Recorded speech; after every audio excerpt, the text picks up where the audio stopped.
आईसाहेब, आईसाहेब जेवण आणलंय, जेवण करून घ्या.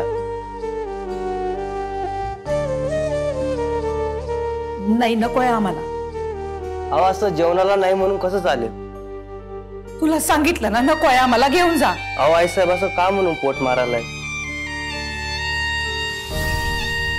काय झालं? नाही ते जेवण.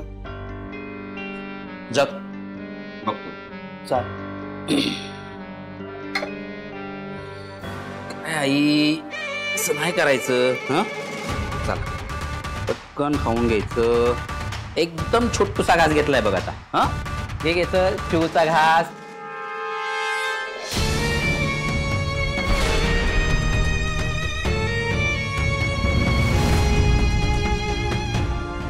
आई, अगं लहानपणी तूच तर आम्हाला शिकवलं ना, अन्न हे पूर्ण ब्रह्म असतं. ते असं टाकून द्यायचं नाही. लोकांना मिळत नाही, आपल्याला मिळतंय, तर त्याची किंमत ठेवायची. आता तू विसरले, त्याला काय अर्थ आहे? काय दिवस आले बाबू, पोरालाच आईचा वर्ग घ्यायची वेळ आली. आणि आता इथं अख्खी शाळा कोणाची? बलराम. अभ्यासक्रम बलरामचा, हेडमास्टर बलराम.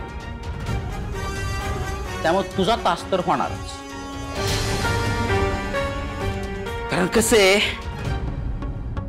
आजपर्यंत तुझं प्रेम तर माझ्यावरून कधी उतू गेलं नाही.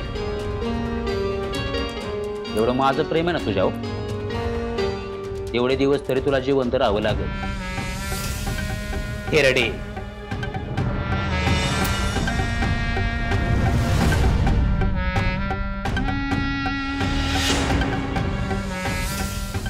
त्यामुळे कसं खायचं प्यायचं टुनटुनीत राहायचं, कसलं टेन्शन घ्यायचं नाही. जेवढं मी सांगतोय ना तेवढं आणि तसंच करायचं. आणि तसं जर नाही झालो तर बलराम काय करेल? आई शपथ, तुला माहितीये का, आईला ना पोराच्या मनातलं सगळं कळतं. तुला तर पहिल्यांदा माझ्या मनातलं कळले आई. हे बघ, ह्या गोष्टी तुला खावं लागेल. बघ सगळं खायचं बरं का.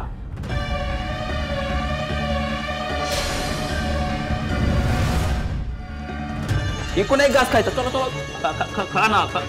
बघ असं नाही करायचं. धर, गिळ. चिवचा काऊचा सगळा घास फिरवतो तुला आता. खा खा खा खा, सगळं खायचं. खा खा खा. अरे बापरे, पाणी पाणी. आईला ठसका लागला. पाणी पिय, भरपूर पाणी प्यायचं.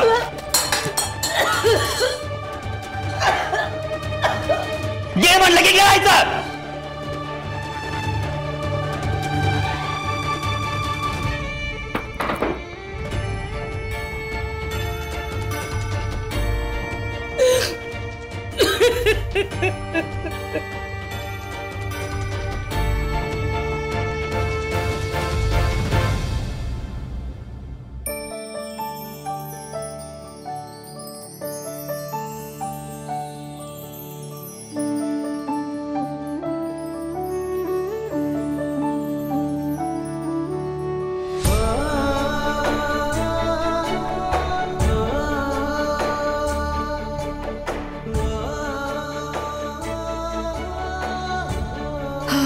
चला, राहायचं तर झालं.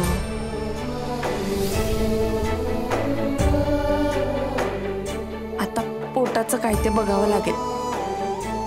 सावे, काहीतरी जुगाड कर आता.